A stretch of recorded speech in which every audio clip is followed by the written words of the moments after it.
Hi, I'm Bruce Millington and I'm delighted to be joined in the Racing Post studio today by our star columnist, but more importantly, star jockey, Sam Twiston-Davies. Sam, we're going to grill you. We've got reader questions coming out of our ears, okay? So honest answers. Let's start off with a nice, easy one. Who are you choosing to ride in the National? Black Lion. Why? He's obviously previous form in the race. Didn't quite go to plan last year, and if Bristol to my runs, he's got a nice weight, and hopefully the handicap has given him a little bit more of a chance than he had last year. Lovely stuff. Okay, who are you most looking forward to riding at the festival? All tricky one. Obviously, this stage, it's always hard to know what you may potentially be riding, but El Dance has obviously got a big weekend ahead of him, and hopefully then we'll go on to Cheltenham with a nice chance. Someone said, how many lengths does El Dancer win by on Saturday? Not too many. We don't want him to have too hard a race if we can help it. Jolly good. What's the next Dr. Newland good thing? As we all know, Dr. Newland's a fantastic trainer. If Poli runs before the festival, he's one of the horses most looking forward to riding again in the stable. Will he mind you saying that on air? No, because he's a juvenile hurdler, so he won't be too big a price anyway. Snickers or Mars bar? Snickers. How's Hello Bud doing these days? He's very well. He lives with my auntie in Carlisle, gets ridden out 3-4 times a week. She lives on the moors, so he has a lovely time. Is he nice horse or naughty horse? He's very nice. He's spoilt rotten up there. He's a little bit strong, a little bit fresh, but they love him to bits, as we all do at home. And on the way to Perth, we always stop in and see him. Do you? Superb. How do you rate Destin against the Irish juvenile form this year? Destin's been very good so far. Obviously, the first that Joseph brought one over to Cheltenham was very impressive.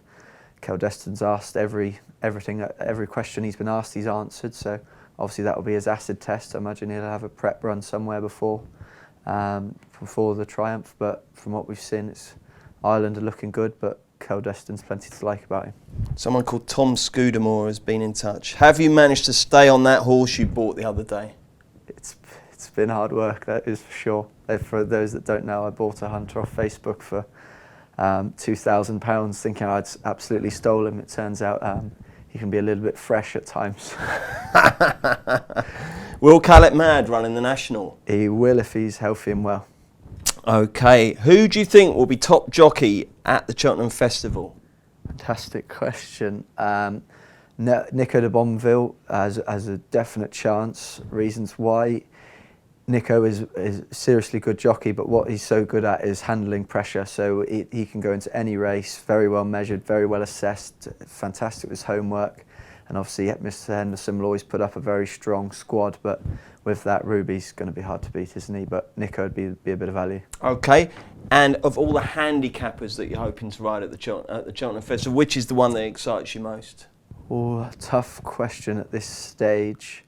Obviously, we've got a lot going that direction. Ballyhill's put up another good performance the other day. He's a good, strong traveller, jumper. But probably actually the horse we spoke about of Dr. Newland's, he's going to go for the Fred Winter. Cat Poli, he's called. He's got a nice enough weight.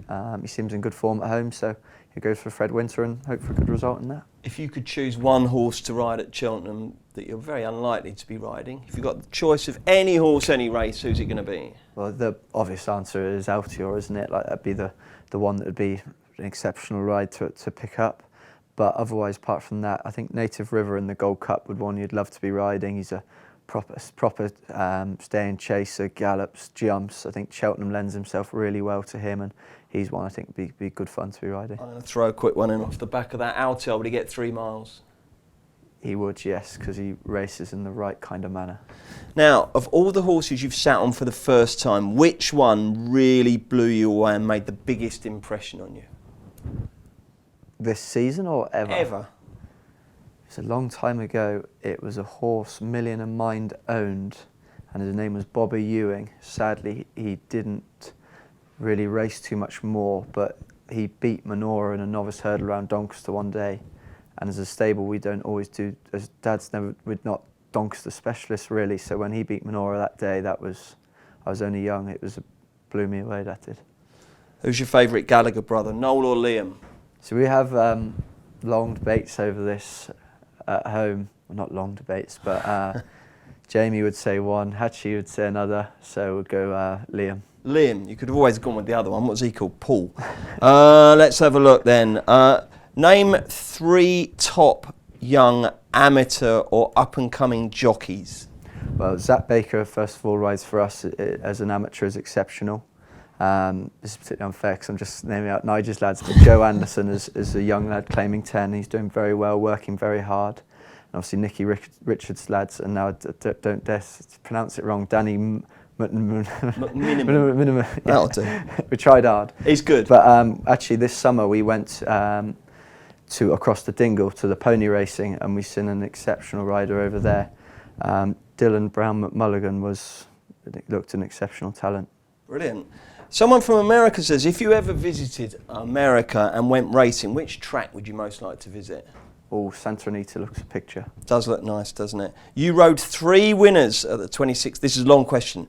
You rode 3 winners at the 2016 festival and a quick double in 2015. I am of the opinion that because of the joy and relief top jockeys get with that first winner every year, there's more chance of them relaxing and riding another winner that way. Talk us about the mentality there. Makes a hell of a difference. Do you ride better or? It makes you almost funny where you want one. Once you've had one, it's a bit of pressure off. You do settle down into it, and you are able to enjoy the week more. But once you've had that success once, you want it more and more and more again. So your riding wouldn't necessarily change. You're just a little bit more probably relaxed approaching the race. Hence probably why you see a lot of the jockeys that have had winners win the Grand Annual, because you see so many lads going out trying very hard, maybe get racing a little bit soon, and you see the other lads who've maybe nicked a winner, i.e. Barry last year, Robbie Power the year before that. It's more the lads that are a little bit more relaxed that ended up coming through and pinching races like that. Okay, we've asked you who you think the top jockey will be at the festival. Who do you think will be the top trainer? Willie Mullins brings over a very, very strong squad. Nicky Henderson's horse is looking good, Nick, leading up to it. Be a tight one. Gordon Elliott has obviously had fantastic Cheltenhams previously. Come on, get off that fence. Who's he going to be? Mullins. Mullins. Okay, what's the worst thing your dad ever said to you after getting beat on one? I don't think there's many clean ones. No, I'd never forget it. It was after Ben's got beaten in a bump around Chepstow. I was pretty young at the time, and we were driving home together, and I couldn't work out why he kept going on at me, so I threatened to jump out the car onto the bridge going over the Severn. So luckily it didn't get to that stage. But did he calm down then? We did calm down, but we now have a better relationship and we can discuss it rather than argue about it. Good. How much do you factor in the breeding of horses when you ride? And is there a particular stallion whose offspring you really enjoy riding? King's Theatre was a favourite, more so probably because the new one was one of his. It's more so probably try and remember sires for the wrong reasons. So if something's made a noise or something, if there's been a certain number of horses that made a noise from a certain stallion, I'd remember that more than anything.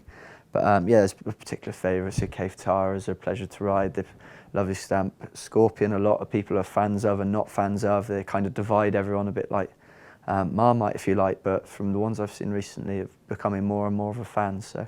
It's obviously something you do pay a fair bit of attention to. Yeah, definitely. It's something to keep an eye on. We buy a lot of horses from the sales, and we like to try and keep an eye on what's coming in and out and what we do well with and maybe not so much. What's been the best and worst thing about being freelance again?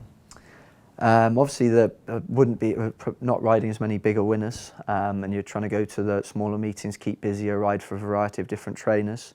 Obviously, this is a season now where I need to keep improving, progressing, learning, seeing new things. And one thing it's taught me is that you actually how to deal with watching. Obviously, coming out of Paul's job, you're always going to watch his horses winning. It's learnt me how to deal with, obviously, hopefully being more of an adult, more of a round person, and actually going home and appreciating everything I've done in the past and hopefully can do in the future. Nearly there, 2 to go. What do you see as your biggest opportunity for a Grade 1 winner between now and the end of the season? Hopefully Polithlog Saturday would be lovely, but El Dance is a lovely young horse. Polithlog, he's obviously got a great chance the weekend. It's tough because with without the new one out the picture, these are the horses we're now trying to find, and obviously El Dance is the obvious one that jumps out. Good Boy Bobby is had a bit of time off. He's fresh and well. He could maybe progress to be an Aintree horse. So those are the horses we're trying to find. But okay, so I'm going to narrow it down. If you were only allowed to ride one more horse between now and the end of the season, who would it be? Polithlog. Okay, and finally, you're a jockey with a decent record on the Grand National course. You won the Beecher twice, you won the Sefton. Which horse has given you the biggest thrill over those lovely big national fences? Hello, bud. You could not beat riding him around those fences. He was a seriously intelligent jumper. The way he got from A to B was so energy efficient. He'd win over 3-2 in the Beecher on heavy ground, and literally he'd be given the fences that much to spare just because he thought that's the most economical way around. And remember, as a 14-year-old, he only just hung on to win at the line, and it's probably the distance, some of the jumps he put in, made the difference between winning and losing, and that's the most exceptional feeling I've ever had around those fences. I'm going to throw one more in. If we've got our Racing Post horse tracker open, give me the name of one horse to put in the Racing Post horse tracker who it will pay to follow over the coming weeks and months. Very good question. One for Rosie. I said at the start of the season, I love the horse. He has a great way of racing. He did get beat last time, but he's one I'll definitely keep an eye on for the future. Brilliant. Well done, Sam. Thank you very much indeed. Great stuff.